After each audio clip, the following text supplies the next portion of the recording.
Hey everybody, how are you? I didn't expect an answer, but what are you going to do? How are you? Hope you're good. This is Advanced Jazz Learning Technique video number 10, Melodic Improvisation. I want to thank you all for tuning in to this entire series. This is the last video in the Advanced Jazz Learning Technique series. It's number 10, but we did 14 videos. I slipped in a couple extras. It's been very cool. This is the third video series I've done, and I was pretty stunned to find out that between Facebook and YouTube, we have over 100,000 views of these videos. That's astounding to me. I really appreciate everybody checking these out. As you know, this particular series was sort of geared for teachers, although players certainly found a lot of information. I've heard from so many teachers around the world, and that's incredible. I love that. And as you know, I've been challenging jazz professionals like myself to develop and expand their businesses, specifically to work with adult amateur students. This is just a segment of the market that people aren't taking seriously. So in jazz teacher training, I've been training jazz pros around the country.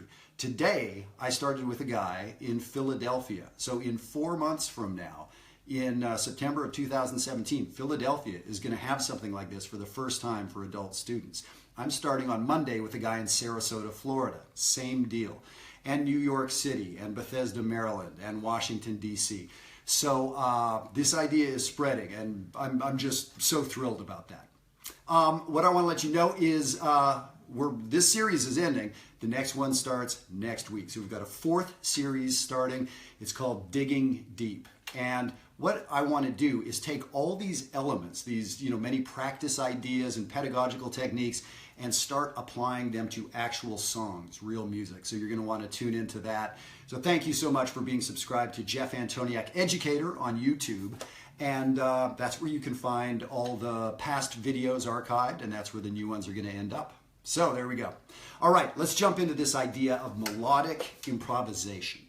So here's my question for you. I know I can't hear you, but I'm asking it anyway. Where did jazz improvisation come from? Who invented it? Where was it discovered? So we know that Bach was renowned to be a great improviser hundreds of years ago, right? So let's talk about jazz improvisation. It wasn't discovered. It didn't happen one day. I think many of us agree that it was a process, and a process of embellishing a song so far that one day, whoever that first person was, whether it was Bix Beiderbecke or Louis Armstrong or whoever, embellished a song so that it became its own thing. And so this goes back to the African-American tradition and the brass bands in New Orleans and places like that. So I'm not a jazz history expert, although I've studied it a lot. If you want to argue with me on that stuff, cool. Let me know your thoughts, but I think that's a pretty accepted view of jazz improvisation, is it came from embellishment. It didn't come from guys running the chord changes, right? So I think most of us understand that. Now, here's the thing. For teachers, which is who I'm talking to here, this is a great way to talk about jazz improvisation, a great way to talk about jazz history as we teach improvisation. So the idea of having our improvisations based on melody. And it's, these days just so much of it is based on harmony, and, pick up 10 jazz books and it's probably a lot of chords and scales, and I love playing that way. I love hearing that stuff. Nothing wrong with it. But most of us would agree that's not all there is. Melody is the hardest and deepest thing that we can do, right? So let me give you an example. And now here's the exercise. And by the way, the PDF that goes with these series, hundreds and hundreds of you have this PDF. I'd love to send it to you if you don't have it. It's essentially a study guide and a way to enact all these advanced jazz learning techniques videos. Send me an email, jeffantoniuk@gmail.com. I'll get this off to you. So here is how we practice. It's super simple and crazy difficult. So I'm going to play When the Saints Go Marching In. I just wanted to pick a tune that everybody knows, and it's, converts to a jazz style pretty easily. So When the Saints Go Marching In. So I'm going to play 3, 4 choruses. I'm not sure how many. And the idea is the first chorus, I'm going to play stock, like it's written on a lead sheet, square, like a hymn, right? Not jazzified at all. And as I go through into the second chorus, I'm going to embellish a little, maybe I'll syncopate a note. Maybe I'll add a passing note or a trill or a bend. In the third chorus, maybe I'll add the slightest little fill. But in the third chorus, it's still the melody. It's 100% When the Saints Go Marching In with embellishments. And the idea, if I were to play 10 choruses of this, it's a 10 chorus exercise, and each chorus is embellished further so that the first chorus was the exact melody as written, square. The 10th chorus is pure improvisation, but in between we were embellishing the melody. Now here's the thing, the pure improvisation chorus isn't running the changes or thinking about C7s and F majors or anything like that. It's still embellishing the melody. So it's this headspace thing. Let me play. I'm going to play, we'll see how many choruses, it's not going to be 10, but you should hear this idea of the melody being there up until the very end. Perhaps even at the end, you'll be hearing the melody sung. So here we go. Now, the challenge for me, I move too quickly, as do you, I guarantee. Just jump right from the melody into soloing. It should be a very, very slow process of embellishment. Here we go. 1, 2, 3, 4.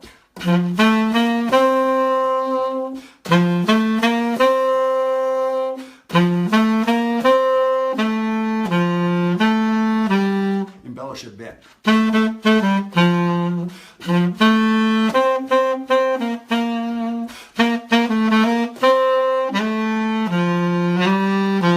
little bit more.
So, I was far from the melody at the end. There were things that may have sounded like substitutes or a tritone this or a chromatic that.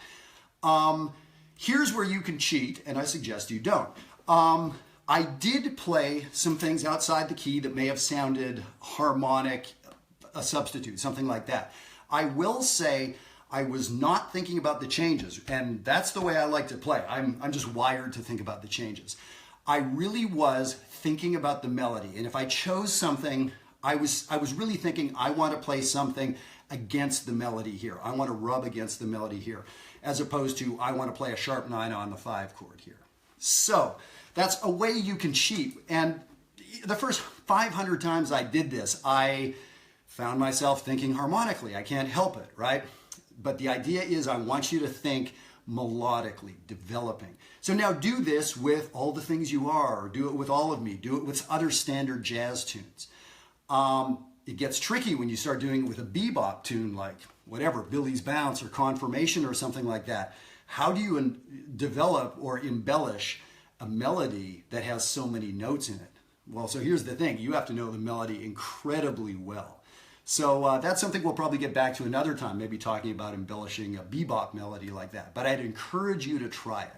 So this is the history of jazz. Like what I played for you right there was possibly 10 or 20 or 40 years of history of somebody playing When the Saints Go Marching In on a saxophone. And then somebody embellished it a little further in one of these brass bands in New Orleans. Somebody embellished it a little bit more. So we hear stories about Louis Armstrong being famous for how he played a melody, how he made it his own, those kind of words. So he was rubbing up against improvising. One day, he embellished a melody so far, it passed this little threshold, and it was no longer When the Saints Go Marching In. It was this new thing called a jazz solo. You get the idea, right? So this ability to develop your melodic sense. And again, I'm wired for the harmonic stuff. That's the way my brain works. I like those calculations. Sounds crazy, but I do. So the melodic thing was trickier for me. So this was very, very important. So the cool thing is this can make you, this is good traditional jazz improvisation. But the interesting thing is it's fabulous for more modern, even free kind of playing because you're developing your melodic sense sometimes independent of anything else. Just can you play a great melody? So that's the exercise. Play a song and play numerous choruses and slowly let out the lines, slowly start embellishing. And it teaches us a lot beyond the melodic improvisation, that sense of pacing and not moving too fast. That's hard. And I hear a lot of people, including a lot of pros I pay money to hear, that they go from 0 to 60 in like 2 seconds. And that can be impressive once or twice, but that ability to develop something over a period of time, that's what a great novelist or great filmmaker does. So anyway, check that out. All right. Well, that's the long and short of it. Like I said, it's very simple, but it's so hard to do. This may not be news to many of you, but I would ask the question, when is the last time you actually spent 20 minutes doing this? For a lot of us, the answer is like, wow, years. So give it a try. Dig into this a little bit. Okay, so like I said, I'd love to send you the PDFs for the Advanced Jazz Learning Techniques series. And this is the last video of that series. They're always up on YouTube, Jeff Antoniuk Educator. And if you have any questions, if you want to know more about jazz teacher training, if you want to know the locations that I have teachers out around the country, and by the way, this is their businesses. I don't own these businesses. These aren't franchises. These are just people that I get up and running with this kind of model. Send me an email, jeffantoniuk@gmail.com, and I can get you more information about that. All right, well, thank you so much for your time. Tune in next week, and we're going to get started with the new video series called Digging Deep. All right, thanks a lot. Take care.